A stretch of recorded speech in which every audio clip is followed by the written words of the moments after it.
In the tapestry of life, where every thread holds a story, America in Black and White emerges as a haven for the voices echoing through the heart of our communities. In this podcast, we wade through the rivers of our collective experiences, celebrating the vibrant hues of change brought forth by the whispers of hope and the roars of action. It's more than just a conversation. It's a journey into the heart of our society, illuminated by the light of those daring to dream and do. Join us, and let your voice be the melody that guides us toward a dawn where every color finds its place in the masterpiece of our shared destiny. Together, let's paint a future brimming with the positives that dwell in our minds and the actions that shape our world. Good evening, ladies and gentlemen, and welcome to another episode of America in Black and White, where we are coloring conversations on the canvas of America. Tonight, our special guest is Mr. Osborn Oz Nesbitt Sr.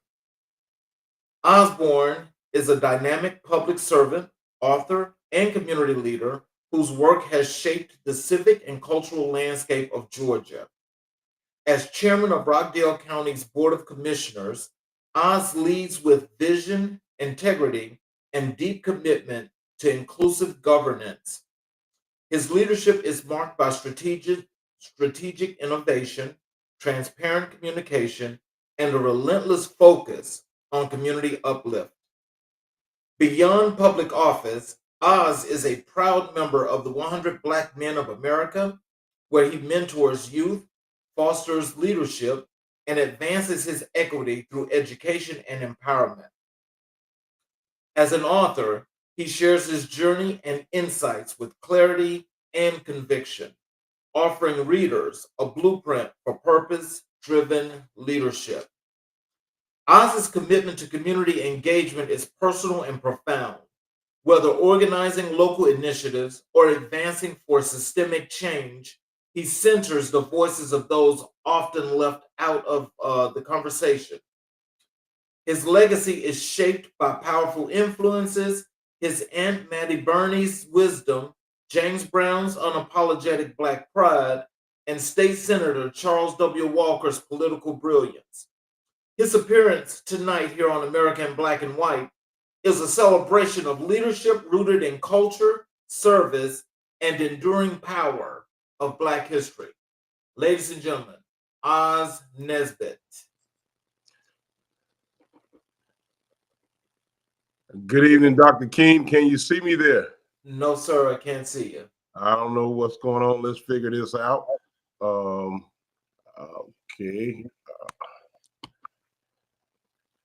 Hang on one second. I don't know. I've got my...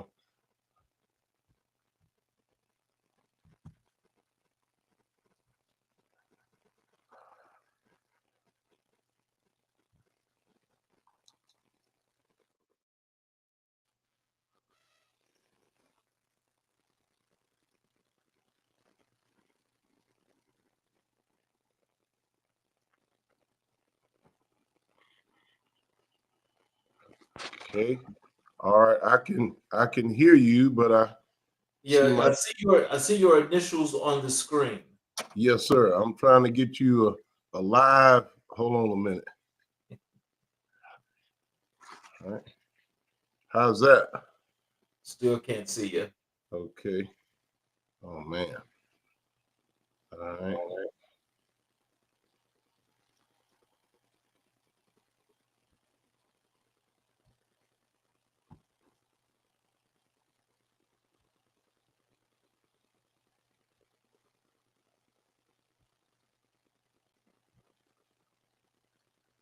Okay. All right. Well, I tell you what, I am trying to figure out the technology here to get us a live photo of me. Do you think you need to maybe... Wait a minute. Wait a minute. All right. What about that? That still didn't do it. No. Okay. I don't know what cleared. I thought that just clicked on.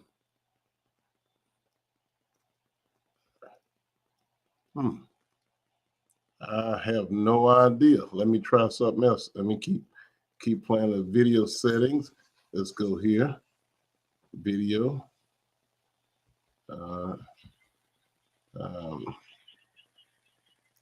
Oh, wait a minute. Wait a minute. Hold on.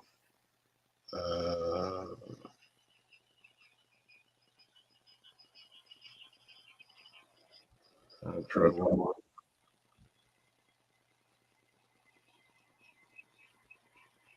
Do you look? Can you see where you look down to the bottom of your screen where you see where it's got the camera icon? Is that off? Is that got a line going through it, or is it just clear?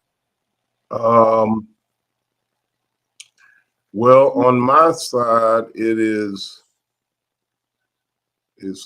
clear. I'm looking at the settings. Your settings. I'm actually looking at the settings for the. Hold on.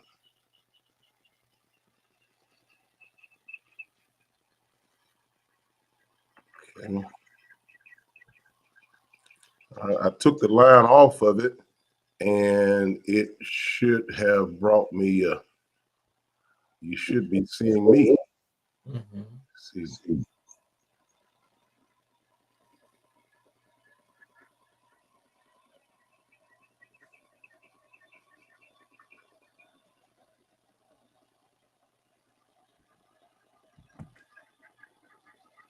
I tell you. Do you think you need to reboot your computer? Maybe. Well, maybe we can try that. Or would you do you have your phone that's got a camera on it? I do. You're in the okay. It says that I'm in the show. Let me make sure I'm not, because I think it's whatever it is. I think it's something real simple. It normally, yeah, it normally is one of those little things that you just miss.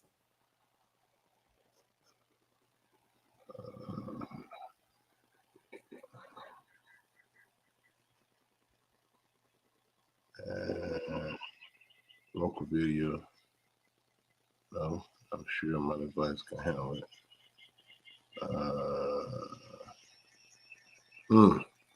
I hate to pull us out. I think we should move forward. Or if you suggest that I reboot, it's much better with the computer versus the phone, of course. Yeah. What do you prefer, Doc? Well, I mean, if you can log on with your phone, try logging in with your phone. Okay. If you log in with your phone, then just remember you have to get out of the computer login though, because it's going to give you a whole bunch of feedback. Right. Hold on. Camera and microphone allowed. Hold on. I just can't believe it. I've been on Zoom meetings all day and I've not had any issue. Okay.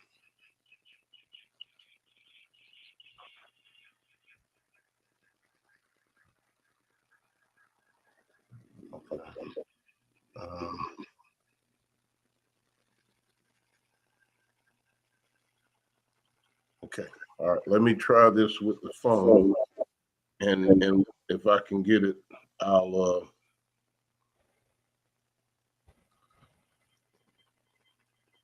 Okay.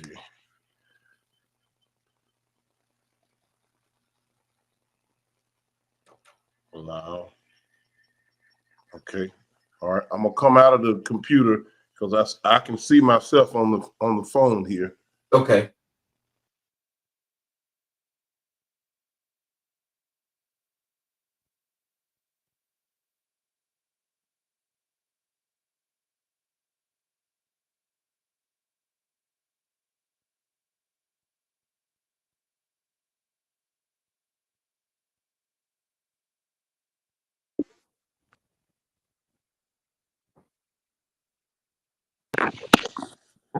There we go. All right, sir. Alrighty. Can you hear me? So, yes, sir. I can hear you and I can see you. Okay. All right. Very good. And I apologize for that. And I appreciate all your patient viewers and listeners and podcast subscribers for being patient. Technology does what technology does, or let me admit, operator error.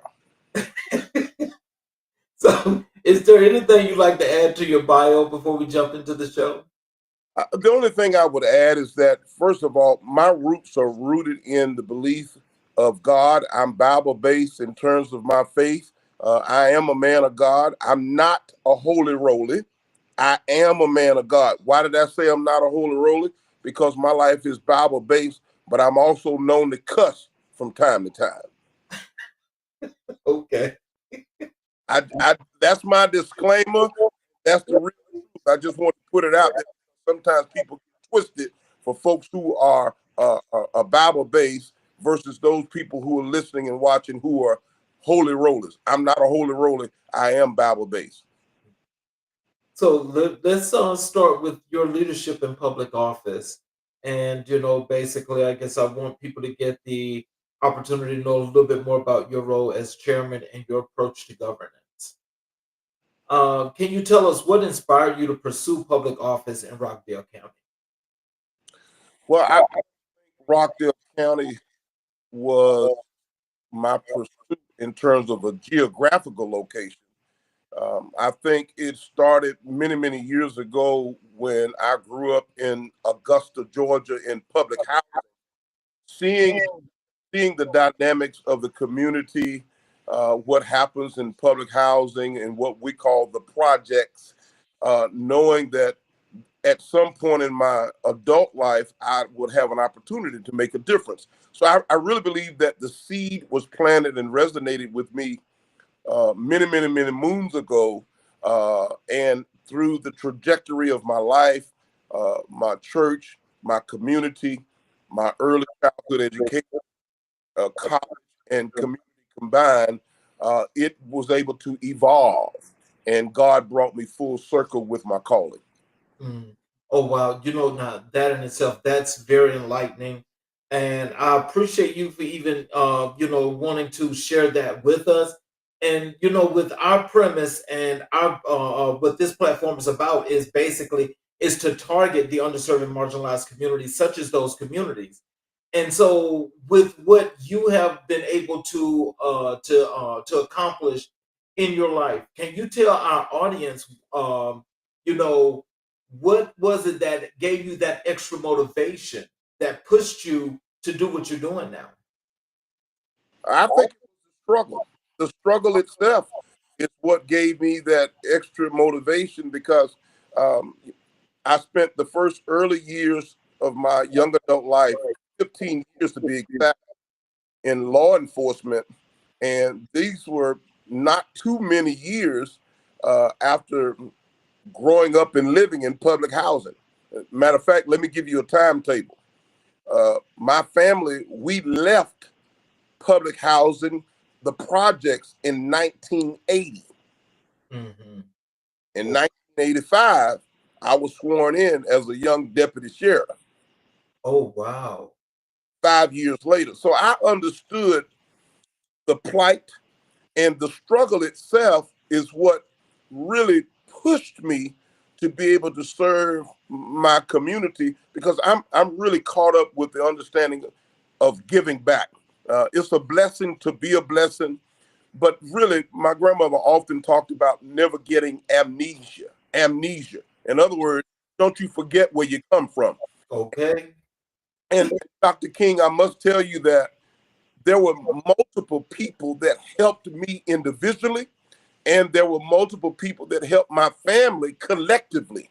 So I've always felt obligated, just obligated to give back, to help, and to serve because that's basically all I know is to help. So when the opportunity came, pushing the fast forward button to 2008 here in Atlanta by way of Conyers and Rockdale County, when the opportunity came for me to place my name on the ballot and become an elected official where I can really bring about major change in the community, I took advantage of that opportunity. It was just, it's been part of my ministry and the call that God has had on my life, all of my life. Mm. So, how has your leadership style evolved since becoming chairman? I realized that I served 8 years as a regular county commissioner here in Rockdale County in the state of Georgia, where as a regular county commissioner, um, which is a very important job, my responsibility was a policy maker, a legislator, uh, to appropriate funds for the county budget to make sure that the sheriff receive the funds he needs to do his job and operate his office, the fire chief, parks and recreation, senior services, roads and bridges, making sure that the infrastructure have the right amount of funding to maintain, sustain, and improve and upgrade our local infrastructure. So I did 8 years from that capacity. Then the very next 8 years, I served as the chairman CEO. That position allowed me to serve from a more corporate chief ambassador standpoint. In other words, when I dealt with economic development, I dealt with education. I was able to make sure that I could connect with the dollars downtown under the gold dome at the state capitol and on 100 Pennsylvania Avenue at the White House to make sure that those federal funds and state funds are allocated to come to the local community for Rockdale County and the city of Conyers, that I served as the chief ambassador to make sure that we brought that money home. We brought the bacon home, so to speak. And I've always believed there's not a louder voice, a more robust of a voice in this community than Oz Nesbitt. Wow. Okay, now, can you tell us, as it comes to that legislation, like, how do you decide, how each of these districts, I'm assuming, are to get money, funding, and for what? How is that allocated, and are you like the decision maker? Well, I'm not the ultimate decision maker. I wasn't the ultimate decision maker. But let me say, I'm so glad. That's a wonderful question you're asking, Dr. King. And let me say this to you. Oftentimes, cities and counties spend a lot of time doing disparity studies.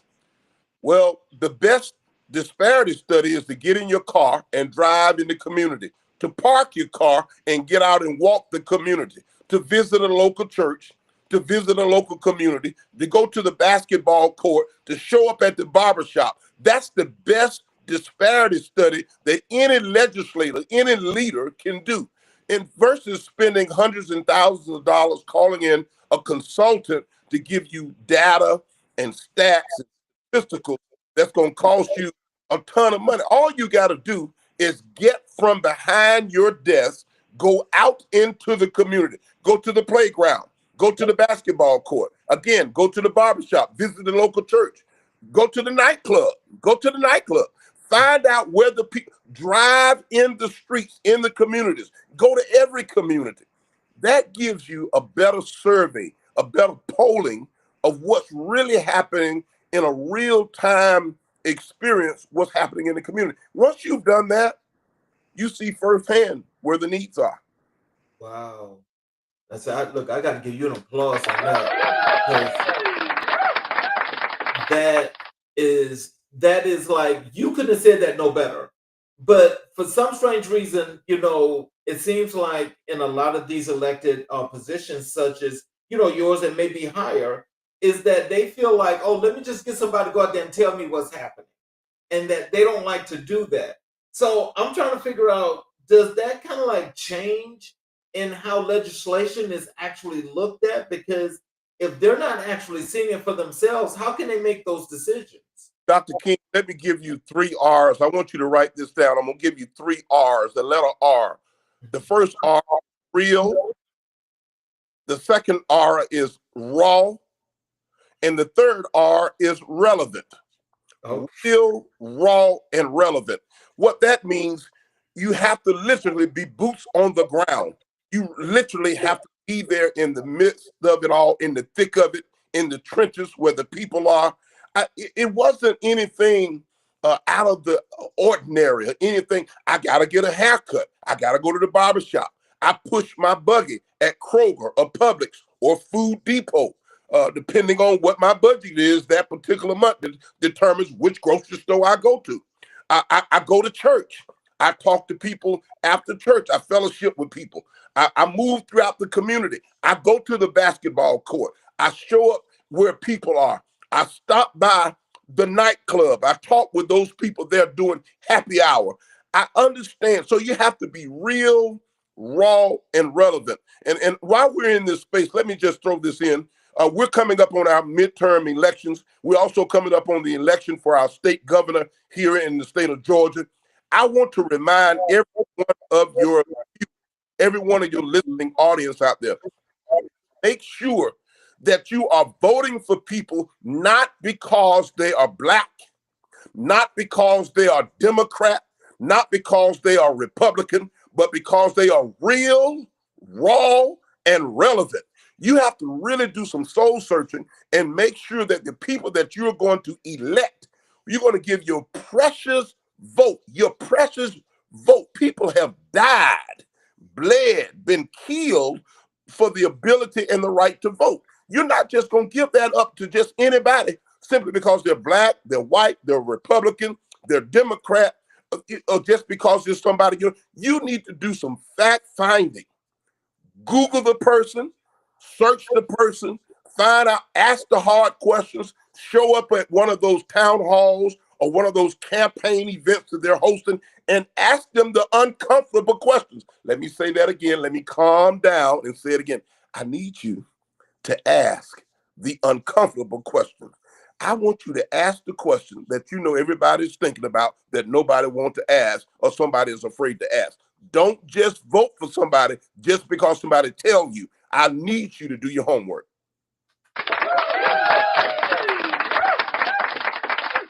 what are the biggest challenges facing Rockdale County today? When you say today, today's date is the 9th day of October in the year 2025. And I believe that the biggest challenge facing the county is making sure that all of our local residents are registered to vote and they're prepared for this upcoming midterm election. Aside from the election and the voting process, I think people are struggling every day trying to make ends meet. People literally are living barely paycheck to paycheck. And let me just go ahead and put this out there. I think once upon a time when we would say that people were living paycheck to paycheck, a certain demographic, a vision of demographic would pop into people's mindset. Well, baby, let me just tell you that demographic reaches everybody. That statistic, should I say, reaches all demographics. It touches everybody. The folks that's in the "I'm doing all right" category, the folks that's in "I'm catching hell" category, the folks are in paycheck to paycheck or day by day category. It's a lot of folks that you would be surprised who are really dealing with the gasping for air period right now that this country is in. And I think, let me sum it up this way. Economics and how people are going to pay their utilities, their rent, their mortgage, their car payment, how people are going to eat. We was promised that the cost of living was going to go down in the first quarter of this year. That didn't happen. We were promised that there was going to be an increase in jobs and jobs opportunities and career opportunities. That didn't happen. We have young people who are graduating from school with greater debt than ever before, and they can't find a damn job. So that didn't happen. And you have the rich getting richer and the poor are struggling even more. I say the poor are struggling even more. So I don't have to tell you who to vote for. It's crystal clear where the problem is. So I'm going to stay right there for a moment because I get excited because I champion the cause of the everyday person that's out there trying to make ends meet. And let me say this real quick. I've always been a champion, or a fan, should I say, of the underdog. But I am a big, big fan of those individuals. Watch this. Please make a note of this, Dr. King. Those people who get up and go to work every day. Some of them are single parent households. Some of them are two parent households. And those people aren't lazy. Some of them are educated. Some of them are well educated. When I say well educated, I'm saying they have a formal college degree. And those people who get up and go to work every day, they're struggling, they're catching hell, they're not lazy, but they're still trying to make ends meet. And a lot of times people forget about that particular demographic. Mm-hmm. They forget about the person who goes to work every day, law-abiding citizen who actually needs a little help. So I want to speak up for that single-parent household or two-parent household with multiple jobs, taking care of their families, and they're doing everything they can to not ask for it. And by the way, they don't receive any kind of government assistance. Yes. But they are catching hell trying to do what and they need help. So I wanted to speak up on behalf of that group. Wow. Ooh. How do you balance policy with people ensuring decisions reflect community needs? Repeat your question one more time, please. How do you balance policy with people ensuring decisions reflect community needs?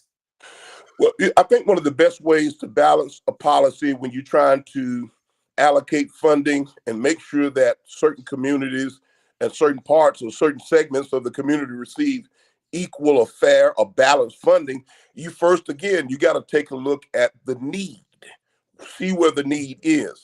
I think it's important that we are fair in our distribution of funds and appropriating money and allocating funds, but we must put the attention on those areas that haven't had any love in a long time. Those people who are in dire straits. We have to make sure that we're doing that, because I think in these counties and cities where there's multiple county commissioners, multiple city councilmen, what you have to do when you're doing the bargaining and you're leveraging with your colleagues on the city council or your colleagues on the county commission, you need to make sure that they understand that I'm going to support you in your district on this particular initiative. However, I'm going to need your support on this initiative over here. You've got to be straightforward about it. Because if y'all are going to improve the playground equipment on the west side, baby, you're going to have to improve the playground equipment on the south side well, or else nobody getting no damn playground equipment. I love it. I love it. Dr. King, my mother had 3 boys. She had 3 boys. Mm-hmm. If the neighbor said, well, can Oz have some candy? My mama said, baby, if you ain't got candy for all 3 of them, not one of them can have candy. She said, because I teach my children to share, and I teach them to make sure they learn how to give. So unless you got enough candy for all 3, no, he cannot have any candy today. We can't talk about being fair and equitable without fairness and equitability. Right. Oh, wow. See, so that means that you and I probably came up about the same time, because that's that old school rearing that these kids today need. And I'm not going to let it, I'm unapologetic about it. I'm not going to let it go. I'm going to be fair about what it is. All 4 of my young adult kids are young adults, they're college graduates. We're blessed. I thank God for them. Christmas comes very easy for me in my household because the most beautiful thing is Cash App. And guess what? I sent all 4 of them the same amount of money. And now that I have 3 grandchildren, the grown folks don't get no money. All the money goes to the grandchildren. Yep. And I'm unapologetic about it. It is what it is. Mm-hmm. Because guess what? After Christmas, me and my wife still got to pay the water bill, the light bill. We still got to buy some food. She got to get her hair done, and I got to get a haircut.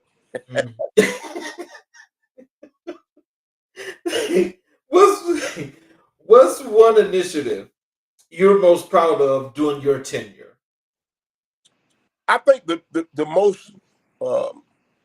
initiative that I'm the most proud of is increasing the salary for the Rockdale County employees. By the time I became chairman, CEO of this county, it had been over 10 years since the employees, the nearly 1,000 employees, had received any kind of increase that was worthy of it. On January 4th of 2017, I increased a 3.5% increase all the way to a 5% increase for the employees.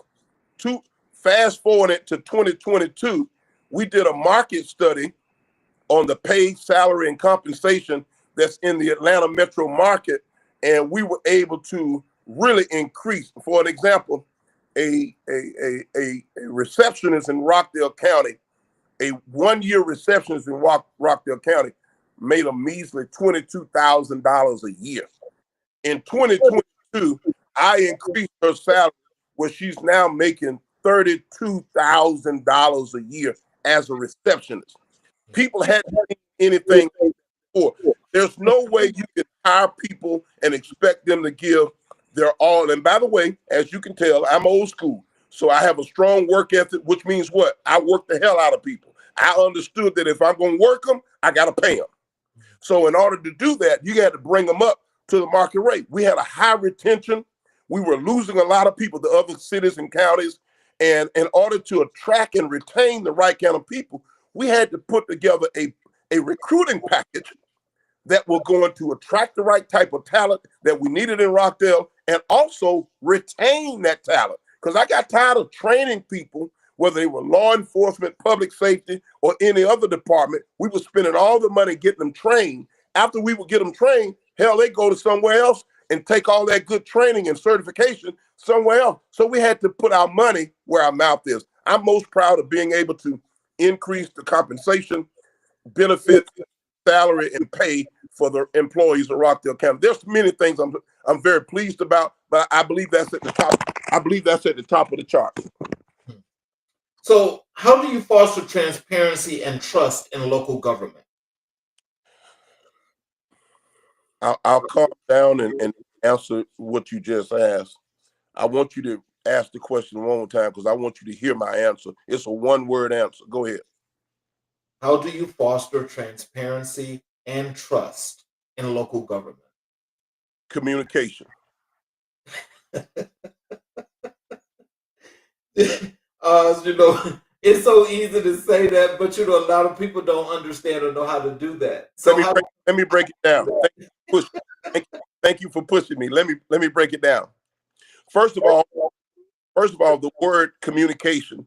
The essence of communication is listening. You've got to have good listening skills where you're listening to all parties involved and you take notes by listening. And that's the way you understand what the problems are, by listening to other people. You have to have an open mind and be flexible to understand what's happening in the different districts and the neighborhoods and subdivisions of your community to be able to understand where is the most need is needed inside of your community. So I give a one-word answer: communication. And you're right. It has to be now that listening skills as a leader, as a civic leader, has to be has to be important and relative to the needs of the people on the street. Hmm. What does effective leadership look like in a county commission setting? I think effective leadership is centered around follow up and follow through.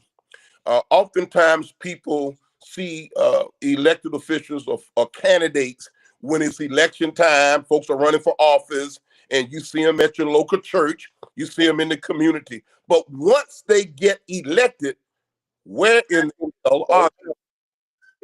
So you got to hold people feet to the fire. And these, let me say this. An elected official should pride him or herself on being accessible. That elected official shouldn't act like they're the queen or the king or the president of the United States, and you got to go through multiple layers just to meet with your city councilman, just to meet with your county commissioner, just to meet with your school board superintendent, just to meet with the sheriff or the police chief. You need to be able to have access to those people. And while they're on the campaign trail, you need to ask them. And I want you to ask this question in front of a lot of people. If I elect you, will I have access to you? Ooh, boy, let me see that right there. That's like the $1 million question, but that's also the question with the bonus. Because what you're saying is absolutely true. That is absolutely true unequivocally. But how many of them do you honestly think are going to let themselves be held accountable to that or remember what they said to someone just to get a vote? Well, I think now with all of this technology, social media, and all of what we have, oftentimes when people ask those questions, they got a hot live camera going at the same time. So they're going to record it. And what happens is people will use that stuff against you. And then when you try to run for re-election, they're going to play back what you said and basically what you lied to them about when you ran the first time, and they're gonna let folks know. And when they call your office or stop by your office and they can't ever get a hold of you, they're gonna usually do it live on Facebook or something and tell the whole world about you. So I think that accessibility is very important. Don't get played by a politician. Dr. King, that was the reason why I never really liked identifying or describing myself as a politician. I'm more of a public servant. Ask me why. I'm glad you asked. The reason why I'm a public servant, because I came from public housing and I understand how to serve the people. Absolutely. A politician is riddled in lies, just like Swiss cheese has holes. A politician is riddled in lies. But a public servant is somebody who done stood in a government feed a kid line, had government cheese, powdered milk, who understand paycheck to paycheck. I've had a car repossessed. I've been late on a few things once upon a time in my 59 years of being black is black. Wow. So you have to make sure from a leadership standpoint, you don't have to elect somebody who's been through the fire, been through the struggle, but they must be able to identify with the needs of you and your family. Yes. And what's happening in our community right now. Yes, you're absolutely right about that. And, I'm glad that you did that distinction. The distinction between a public servant and a politician. Let me just ask you your opinion of this because, and when you just pointed that out, it's so relevant. When you think about people that come to you only when it's time for an election, and when they just want to see you then, but they ain't did nothing for you. And so when they ain't done nothing for you, but let's say you got the person that's in your position where you are right now, where you're actually serving the communities and the districts, and you're doing your due diligence. How is it that conversations, I mean, like, I don't know if you've had a conversation with some of these other folk or not, because I'm sure that you have, but in having conversations with those other folk, those politicians, what are some of the things that you've been told that you knew was a bunch of bullpucky? Oh, wow. That's a great question. And I'm gonna narrow that question down to what I've experienced personally myself. First of all, let me say this. In the world of public service, public could be customer service at your local Walmart, customer service as a classroom teacher, customer service as a school bus driver, police officer, firefighter, or the person that's on the other side of the counter at your doctor's office. I've been in the people business for 40 years, since 1985. I love people. However, it's both rewarding and challenging all at the same damn time. Yeah. So I know that I've been called to service.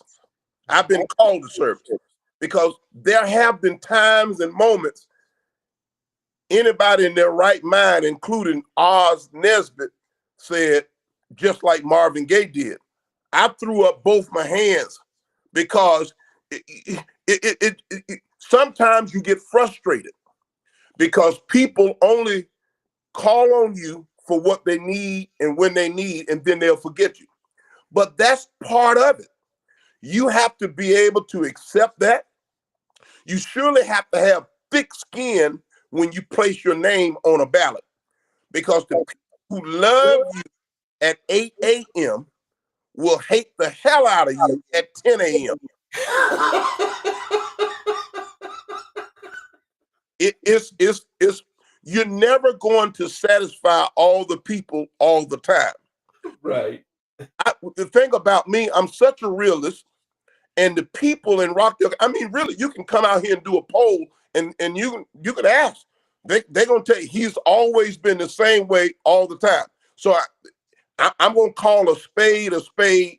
I don't care whether they're black, white, polka dot, or stripe. It don't matter to me. I'm gonna call it like it is. And when people are in help, I've never asked any one of my constituents, hey, are you Republican, Democrat? It didn't ever matter whether they were black or white, gay or straight. I don't give a flying flip about anything. Help is help. Hunger is hunger. Homelessness is homelessness. Unemployment is unemployment, no matter how you slice it.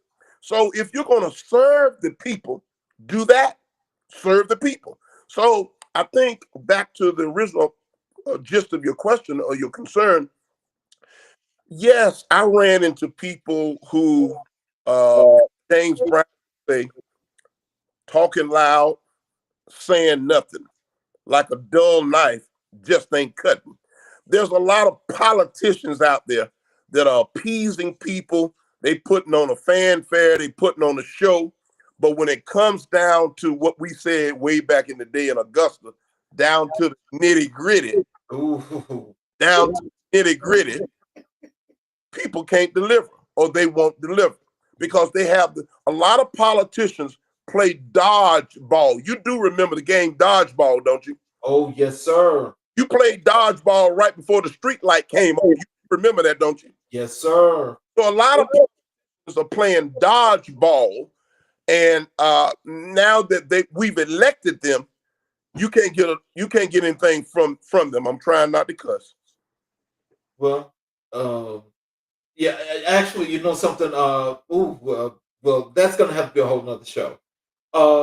So can you tell us, how do you navigate political pressure while staying true to your values? I'm rooted and grounded in my faith, and I've had to make some very tough decisions during my political career. But there's never been a decision that was so tough that it did not allow me to literally get on my knees, get alone, and go to God in prayer and ask God for guidance and direction. There have been times when I want to make sure you hear me say this. There have been times when I literally walked into a county commissioner's boardroom meeting, and I was to make a decision and make a vote on that day. As I was walking to my seat, I did not know what decision I was going to make. But because I was in prayer about it, when it was time to take the vote and make the vote, God gave me the right utterance, the right decision to make. And when I made that decision, I slept well. Mm. Now, I pissed off some people with some of those decisions, and some of those people celebrated based on the decision, how it fell. It's two things that's going to happen at the end of a ball game. Do you know what those are? What's that? A winner And a loser. At every ball game, at every ball game. Tonight is Thursday night, so there's Thursday night football. Get ready to come on here in a little bit. There's going to be a winner of the game, and there's going to be a loser of the game. It is what it is. What's your vision for Rockdale County over the next 5 years? So let me be clear, because I don't know who's all watching this broadcast. I am the former chairman of Rockdale County. I served 16 years on the Board of Commissioners, 8 as a regular, and the most recent 8, which wrapped up in December of 2024 as the chairman and CEO of Rockdale County. There's only 2 counties in the state of Georgia that has a CEO, chairman form of government. That's DeKalb County and Rockdale. There's the only 2 counties in the state of Georgia that has a CEO form of government.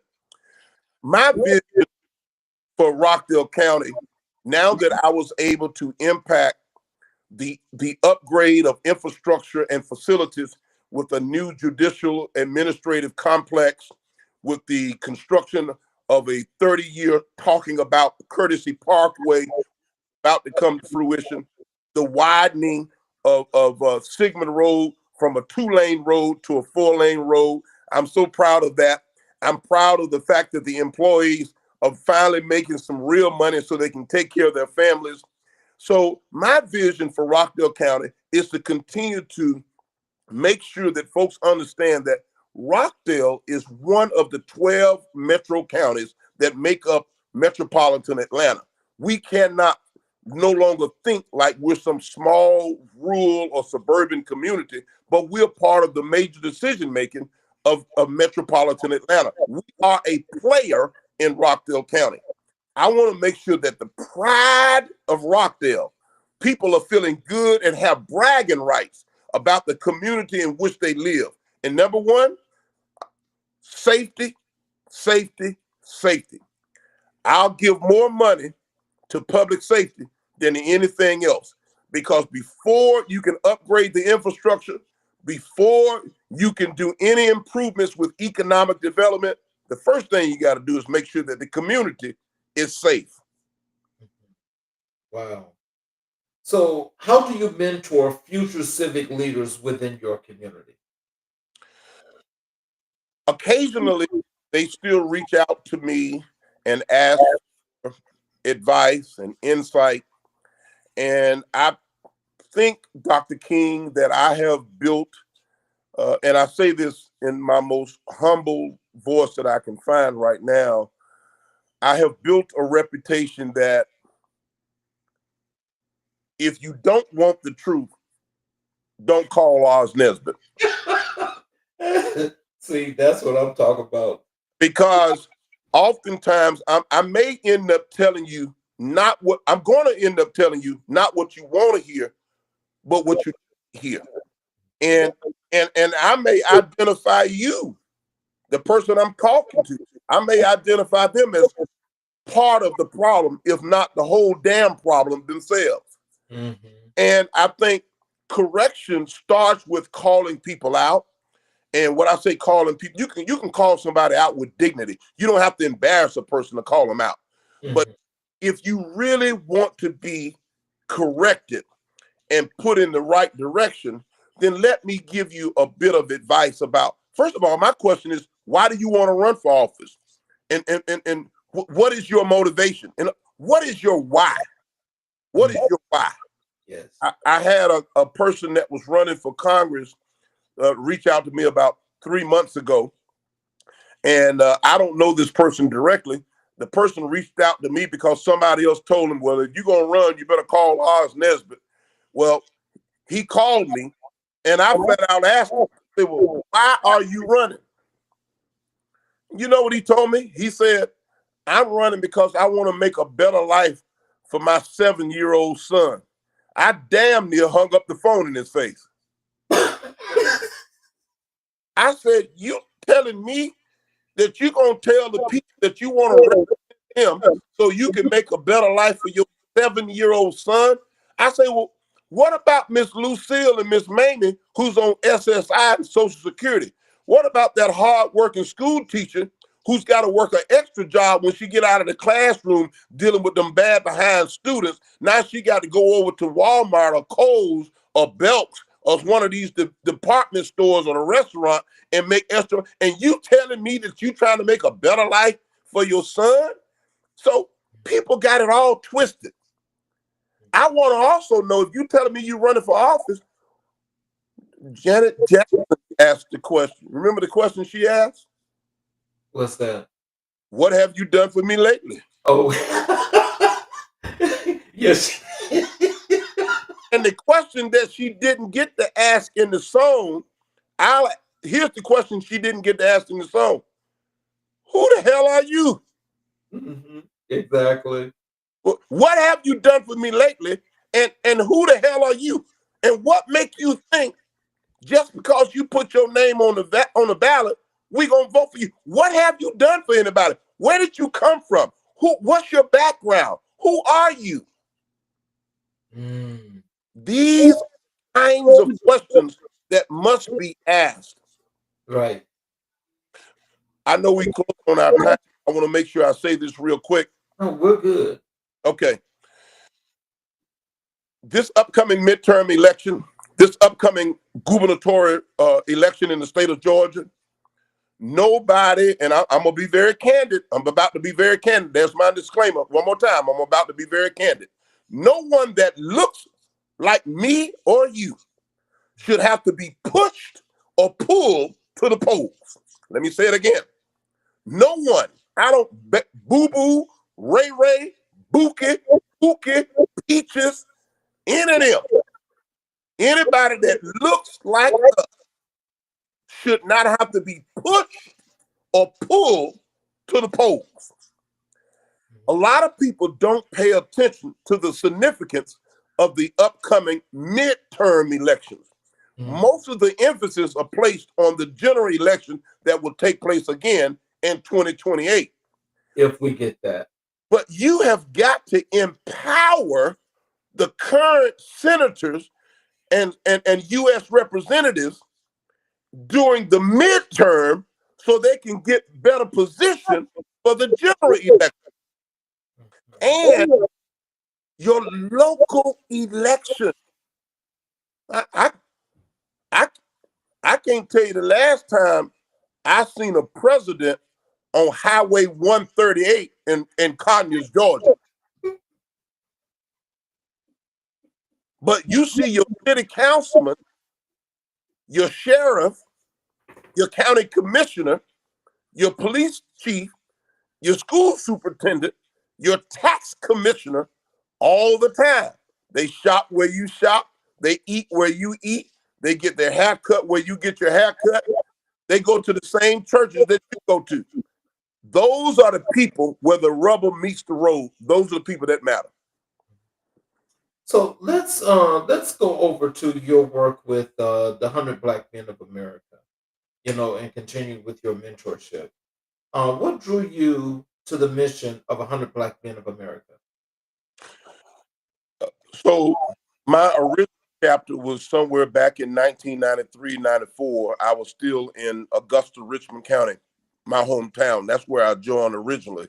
I most recently joined the New Rock chapter, the Newton and Rockdale chapter. Is called New Rock chapter of the 100 Black Men that serves both Newton County and Rockdale County.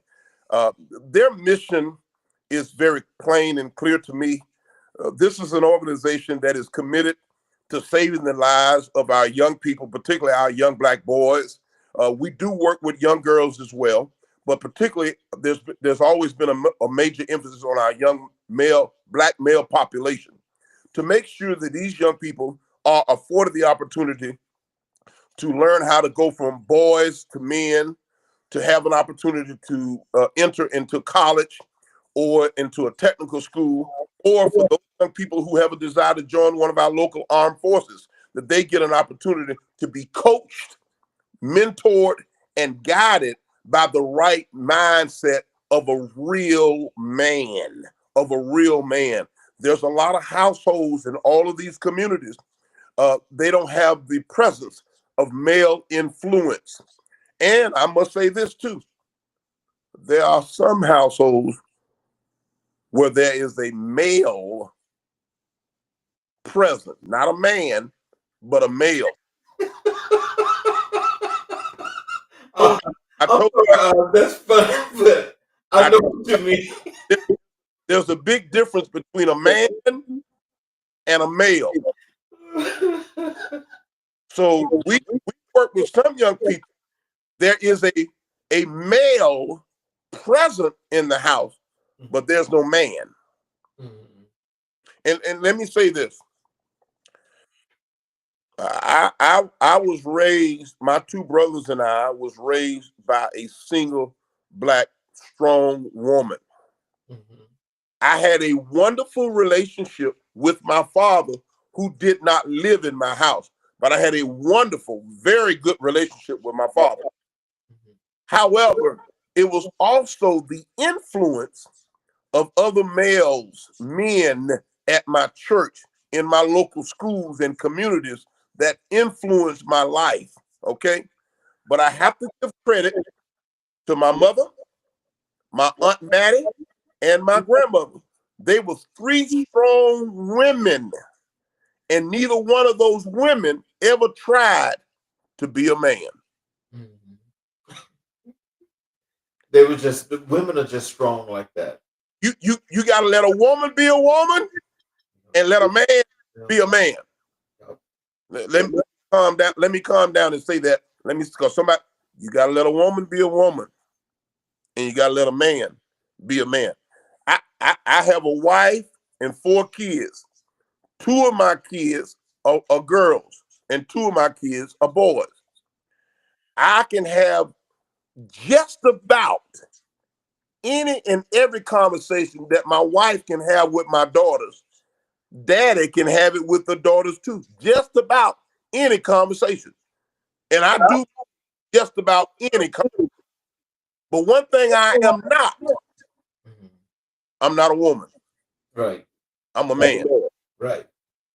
I'm going to leave that right there. So, how does the organization empower young black men in tangible ways? Well, we do things from teaching them not only the academics of reading, writing, and math and mathematics and arithmetic, but we also teach them strong work ethic. Something as basic as how to learn how to tie a tie, how to shake hands, how to publicly speak, making good eye contact, how to speak up, as I would say. We time management. We teach people those core values that you and I was taught way back, that your word is your what? Bond. Your bond. And a lot of people don't know, what do you mean when you say bond? What is that? In other words, if I tell you I'm gonna be there at 7 o'clock, chances are I'll be there at 6:45. Right. Chances are I'll be there at 6:45. So teaching those very essential fundamentals of how powerful your words are, and that you're creating a brand as you develop your character. Let me say that again.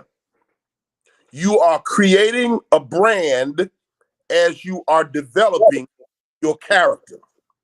By the time a young person makes it to the 5th grade, the foundation of their character has 80% been established. Yes. Let me give it to you again. By the time a young person makes it to the 5th grade, 80% of their character has been discovered, and the foundation of that character has already been built. What's one mentorship moment that deeply impacted you? When I walked to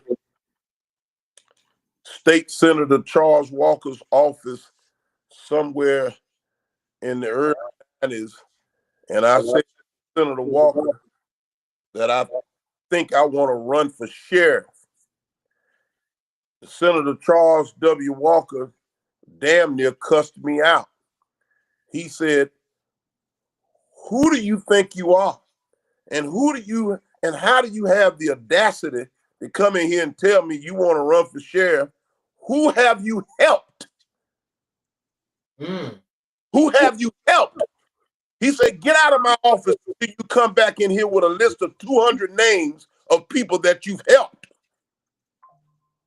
In other words, don't you just wake up with some grandiose idea, or don't you be pumped up by some folks out there in the community pumping up your head, making you think you can be a congressman or the sheriff, or you can be the mayor or county commissioner or the city council.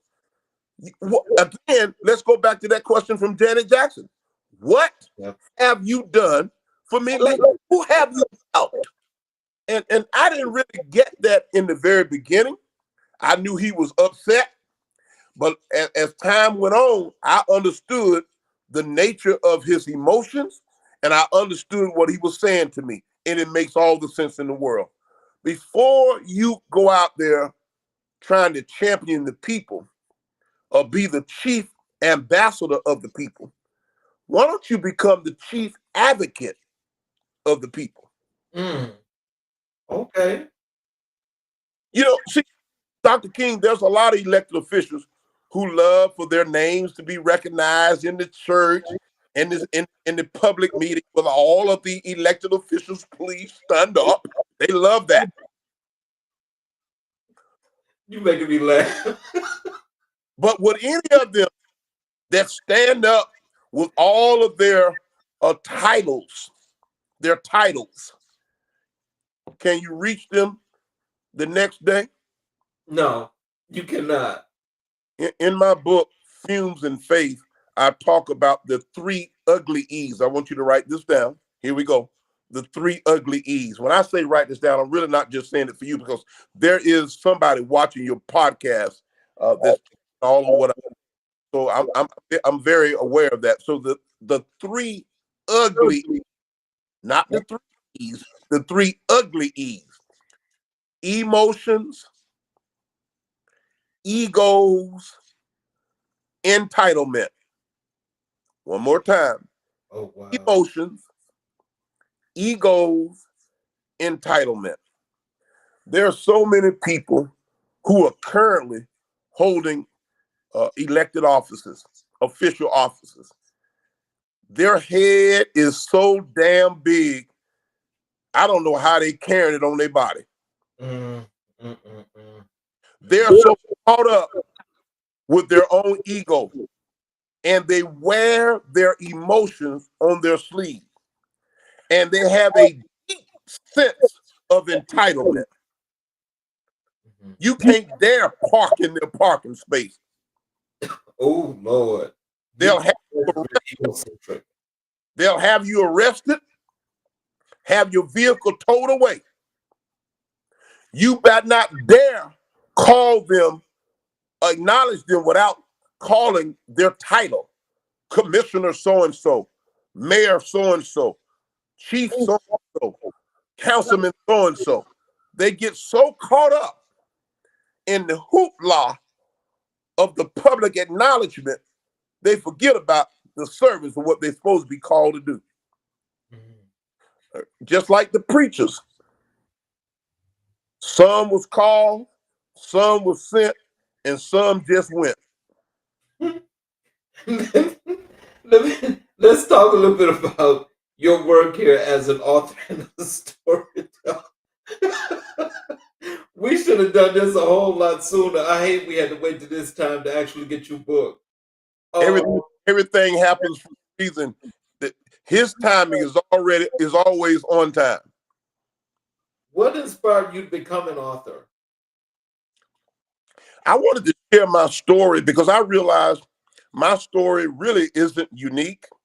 However, there's a lot of people who, for whatever reason, they're a little bit timid or afraid, maybe even embarrassed to share their stories. There's a lot of people in some very powerful places who came from public housing, but you would never know it because they would never tell it. They will never share it because they are ashamed to say that they came from the other side of the tracks.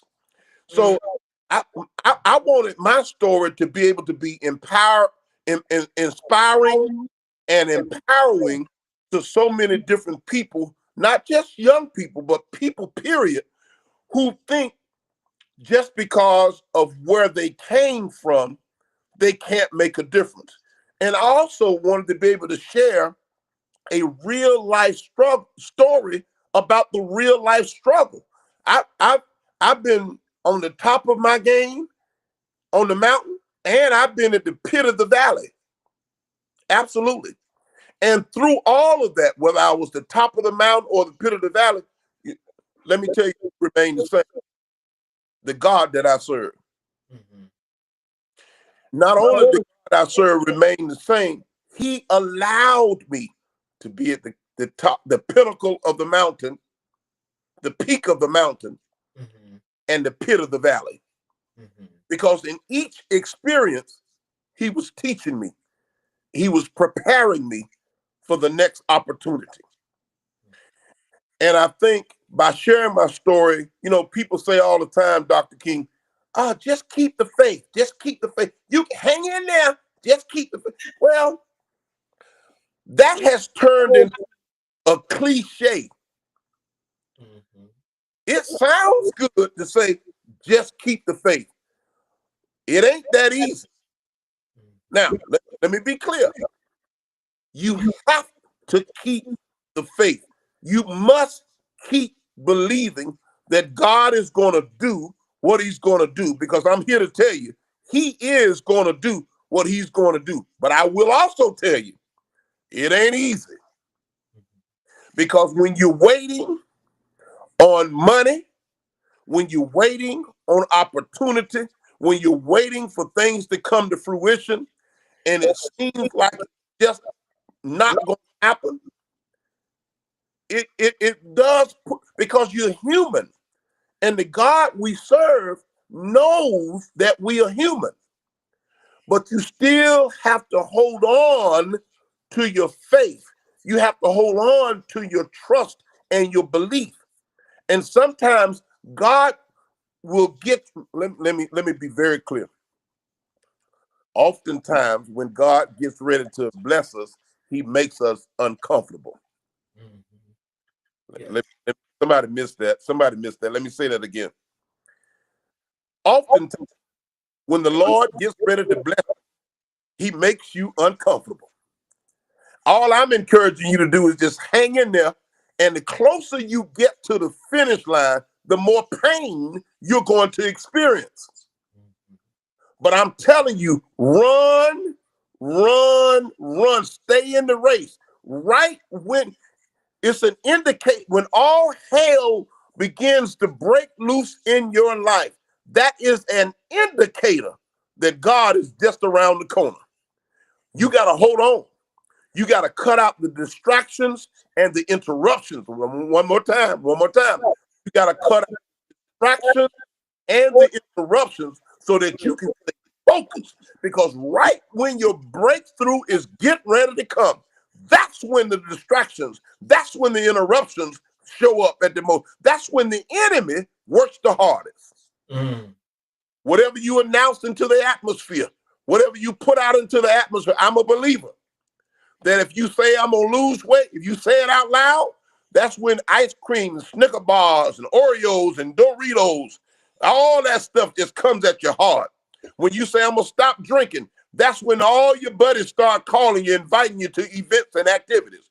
You have got to use some discipline. You got to stay close to him, and you got to put on your blinders, and you got to guard yourself with the distractions and the interruptions. People say, just keep the faith. It ain't easy, but you got to do it. It's not as easy as it's said. They make it a cliche. But I'm saying to you, I'm a living testimony. I am a living testimony. My life is not perfect. Even this year, this calendar year, I've had a few challenges this year, but my God has never forsaken me. I have never been begging bread. Never, never. So, what themes do you explore in your writing? One of the things I try to explore in my writing is being candid and open and very truthful. I want to make sure in my writing uh, that you are hearing from the authentic Oz Nesbitt. Just like we're having this conversation on your podcast this evening, I want people to be able to feel that when they're reading my book. It's almost like your favorite gospel song. It's almost like your favorite R&B song. That when you hear the voice of Aretha Franklin, when you hear the voice of Patti LaBelle, when you hear the voice of Luther Vandross or Marvin Gaye, it's something about it being so soul stirring. It can make you cry, make you dance and shout. And depending on what piece you're listening to, Brother Dr. King, it could make you do all of those things at the same time. Ooh, that's when it hit home. So I want to make sure as readers go from page to page that it resonates in their spirit. And they say, wow, this guy is really peeling the onion back. And he's telling the real truth about how he went from a police officer responding to what is called a gas drive-off in the 80s and 90s, somebody done pumped gas without paying, to becoming a gas drive-off in the early 2000s, somebody that pumped gas without paying. Oh, Well, that's just about as real as they come. yes, sir. Yes, sir. So, how do you use storytelling to teach leadership and resilience? Whenever you share a personal story, very much like the one I just shared, you have the ability to draw people in, and people understand that you're real and you're relevant by sharing a candid and open story. Oftentimes, when I'm sharing a story, if I share a story about my wife and I, or one of my 4 children, or perhaps now one of my 3 grandchildren, I make that story is real to the average person. You see, let me give it to you another way. If you've never been in a car accident, you can't really truly relate to a person who's been in a car accident. True. If you've never had a car repossessed, if you've never received a final notice, big red letter or neon green letter hanging on your door,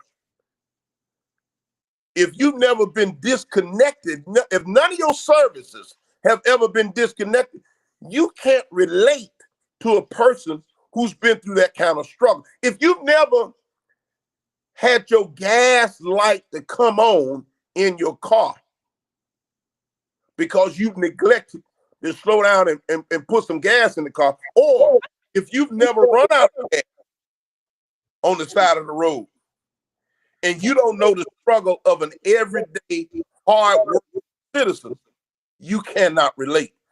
What my book does, what my writing does, is take you to the heart and the very essence of the everyday person. So let's transition over into this final segment here. And I told you we do Black History 365, and I asked you who was the most influential person in your life and your career, and you told me your Aunt Mattie Burney, James Brown, and State Senator Charles W. Walker. So can you tell us why is your Aunt Mattie Burney such a powerful influence in your life? My aunt Mattie Burney grew up in the same public housing unit that I grew up in. She was the first person from our family to go to college. She lived, her legacy was about never forgetting those behind her. Aunt Mattie spent 33 years as an educator before she died. A good number of years spent reaching back and helping other young people who came from places very much like the place we grew up that needed help, needed assistance. Some of the parents were intimidated by that FAFSA form that you have to fill out. Some of the parents just didn't know where on earth they were going to get the money to send their child to college. Aunt Mattie had the belief that if you have a desire, in other words, wherever there's a will, yes, there's a way. So Aunt Mattie was able to use her resources, her connections, her relationships with people throughout the community to help get a young person enrolled in school. And even if it didn't do nothing but get them over the bridge and get them in school, she said, baby, let's just get you in the door first. We'll figure out how to get the next semester and the next semester and the next semester after that. But first of all, let's get you in here. And she would vet those young people, making sure they had a true and solid desire to go to school. And she was convinced, come hell or high water, she was going to do everything she could to assist them in getting into college. Because coming from humble beginnings and a humble background, she knew the struggle that my grandmother had to sacrifice and endure in order to get her off to Benedict College in Columbia, South Carolina. Oh, wow. So I applaud and I honor the legacy of Aunt Mattie because she never forgot. Well, what lessons did she teach you about dignity and determination? Aunt Mattie said, never take any wood nigger. Never have anybody to do something where they're going to hold something over your head. Mm-hmm. She said, make sure if you tell a person that you're going to be there at 7 o'clock, you there between 6:30 and 6:45, show up early because you're there at 7, you're already late. Yep. Aunt Mattie always said, represent yourself. Make sure when you walk out of here, you look good, you got yourself together, and you represent us to the fullness. So a level of dignity. And when you do, watch this. Oh my goodness, thank you for pushing me, Dr. King. She said, when you do something for somebody, don't broadcast it. Look, see, that's when you know you did it from your heart. That's when you know you did it from your heart. Don't exploit the people that you're helping. If you're going to help them and shut your mouth. Help them and don't expect anything in return. Help them and don't expect anything in return. Shut your mouth. Do it discreetly and do it quietly. Yes. That's a real lesson. See, this again, these are just some of the things that you're mentioning right now. This is what this generation today needs to, they need some of that. But unfortunately, times have changed and evolved where you're not allowed to do that. Well, unless they stumble upon Oz Nesbitt. Because I'm gonna hurt the feelings. I'm gonna piss them off. I might piss the mama and the grandmama off because we got 40-year-old grandmamas now, and yeah. I don't have a problem. See, I'm not here for you to like me, but you sure gonna respect me one way or the other. Yes. And if you don't respect me on the spot, you're gonna remember me, because if you don't listen to what I give you, you're gonna have an experience that's gonna remind you of this old baritone voice. So you still gonna get it. You still get it one way or the other. I may not even be here, but you're gonna remember it. How did her example shape your approach to leadership and service? Aunt Mattie taught me the essence of building relationships. You hear me talk about in my book, and you hear me talk about often, that life is about relationships. No one gets anything done by themselves. Let me say that again. No one gets anything done by themselves. For all the people that's watching, and you've got a damn good job. For all the people watching, you got a beautiful title and a great position. Let me just remind you this evening, you didn't get there by yourself. Somebody Yeah, you worked hard. You burnt the midnight oil. You went and got your education. You worked multiple jobs, but I don't care. Somebody somewhere helped you. Well, again, hey, look, I'm with you on that. I didn't do this whole production by myself. Life is about relationships, and no one gets anything done by yourself. That means you have to really respect people, appreciate people. You have to acknowledge people.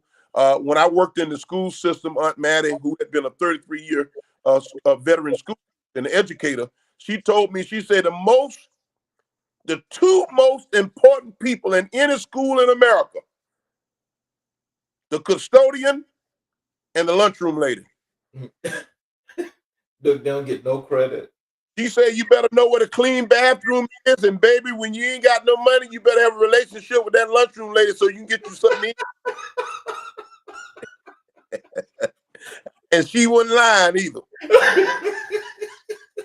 I always needed to know what that most clean room, the clean restroom. I needed to know. And guess what? The custodian knew exactly where that was. Right. He or she could point you to the cleanest restroom in the schoolhouse. Mm-hmm. and the dietitian, or the lunchroom lady, as we call her, the lady in charge of the cafeteria. Yep. You better have a relationship with her, because when your money funny, because I worked in the school system where the teachers only got paid once a month. Mm-hmm. Back in the day. Yep. You know, and you know, I'm 59 years old, so I've been black for 59 years, and I still have times where I run out of money before I run out of month. See.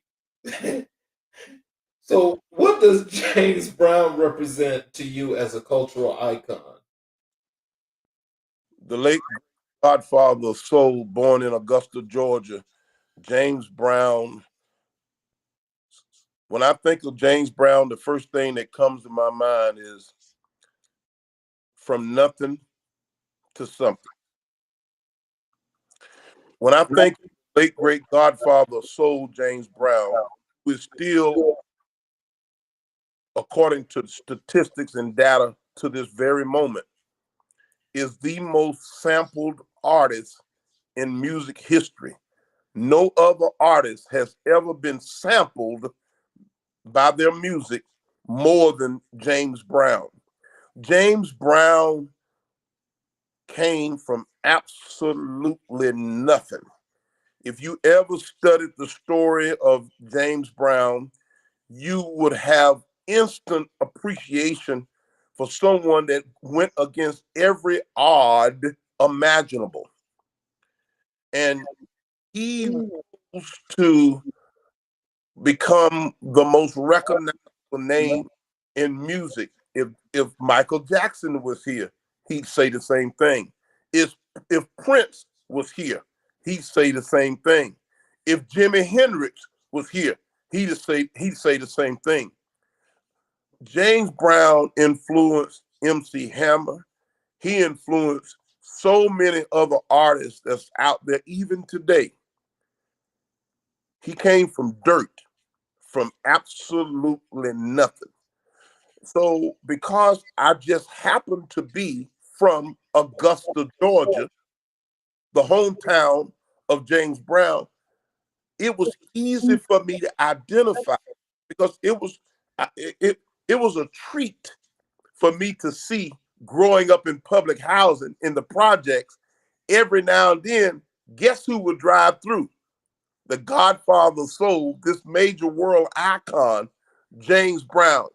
Guess who would give out turkeys to the community year after year after year? And his family, by the way, still does it every Thanksgiving. They give over 1,000 turkeys to the community, particularly to the senior citizens, because as you know, Dr. King, the turkey is the most expensive part of the Thanksgiving meal. Yes, it is. So here's a man who rose to a status in life, but never forgot where he came from. How has his legacy of Black pride and self-determination influenced your work? But James Brown, if you do the history, on the night that Dr. King was assassinated, James Brown was scheduled to do a concert in Boston, Massachusetts. The word got around that Dr. King had been assassinated, and the crowd broke out, filled with emotions, as you can imagine.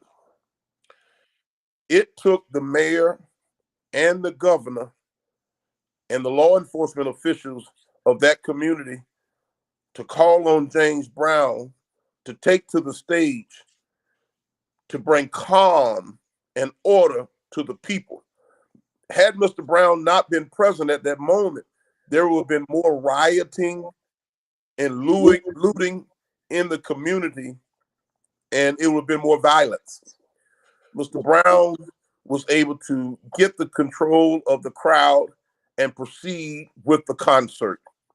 His influence, and because he knew how to speak the people's language, he knew how to resonate with the people. I told you earlier about being real, raw, and relevant. One of the things I remember Mr. Brown saying was, represent yourself.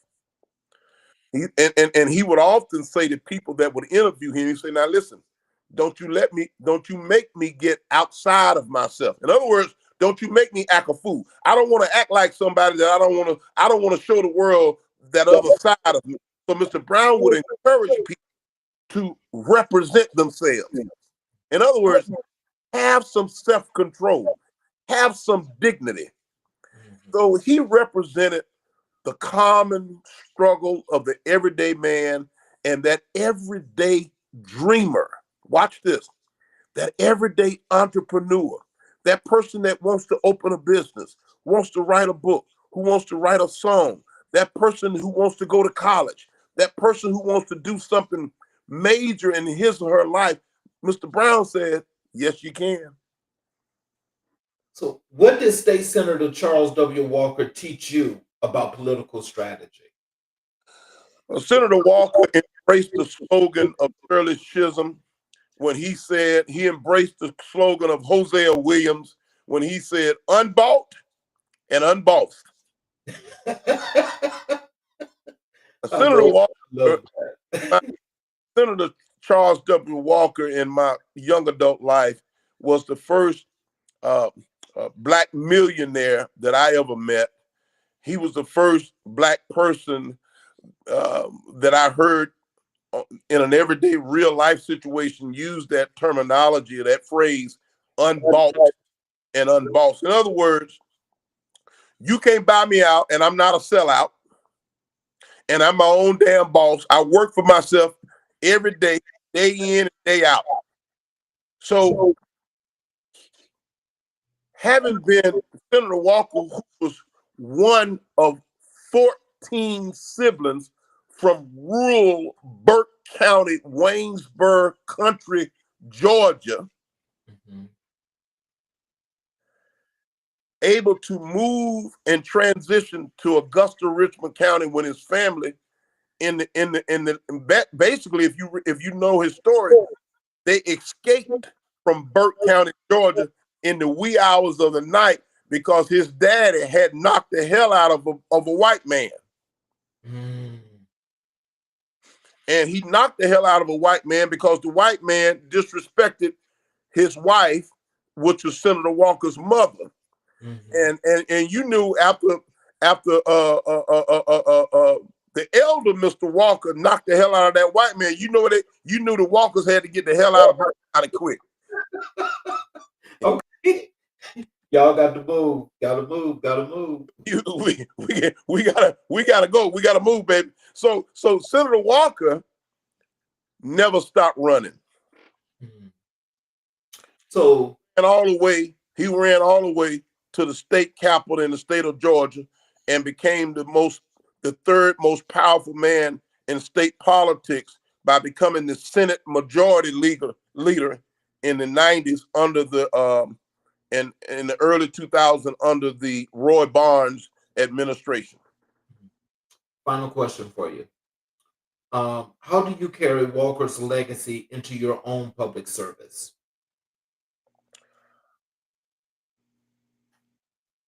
In June of 1985, I was 18 years old and immediately 150 pounds. After a conversation with Aunt Maddie about my next career move in life, she contacted, at that time, State Representative Charles Walker. State Representative Charles Walker invited me down to his office. After smoking me over, checking me out, and having a little bit of a conversation with me, he turned around to the telephone on the console behind his desk and pressed one button. On the other side of that phone was the sheriff of Richmond County, a man by the name of Charlie Webster. Senator Walker said to Charlie Webster, "Sheriff, I got a young man that'll make us a fine deputy." And the sheriff replied, "That's what we need, another fine deputy. Send him on down here." Wow. Senator Walker opened the door of opportunity for me for politics, people, and community service, and gave me the pathway to my political career and my career in political service on a professional level. I will always be indebted and loyal to Senator Walker for giving me that opportunity. And how I carry the legacy of Senator Charles W. Walker, every opportunity that I've had a chance to open the door for anybody coming into my office or into my space, I created and I facilitated an opportunity because I never forgot somebody helped me. Mm. So, in closing, what are some words of wisdom and encouragement that you'd like to leave for our audience? Tell them how to connect with you on your social media, your website, how to buy your book, all of that good stuff. Well, first of all, I want to say thank you to you, Dr. King, for the work that you're doing on this podcast and for how long you've been doing it. You've been doing this work for a long time, and you have become the outlet and the voice for so many people across America and abroad. And I really want to say thank you for doing a fine work that you're doing for championing the cause and being the voice for the voiceless. For those people who are interested in reaching out to me, the best way to ever reach me, here it is, the best way to reach me is text message. You can call my phone, 770-624-9446. People say, wow, he's actually giving his number away. You can text me at 770-624-9446. You can find me on social media through Instagram, Facebook. I have several Facebook platforms. I'm also on YouTube. You can find me on YouTube. You can find me on LinkedIn. I'm there on LinkedIn as well. The thing about reaching out to me, I'm going to be very candid and open and as raw as I've been throughout this entire interview with the podcast. I'll also say, if you want to find my book is on sale. It's $25. It's on Amazon. You can go to Amazon. The title of the book, I'm glad you asked. The title of the book, Fumes and Faith. Fumes, F-U-M-E-S, and Faith. Fumes and Faith. You can find it on Amazon today. If you're interested in having me come and speak at your school, your church, your place of business, I'm a public speaker. This is what I do for a living. I teach leadership development. I'm a consultant. If you're interested in doing that, you can email me. Watch this. You can email me. Here it is. speakup@gmail.com. One more time, my email address is speakupandlead@gmail.com. Speak up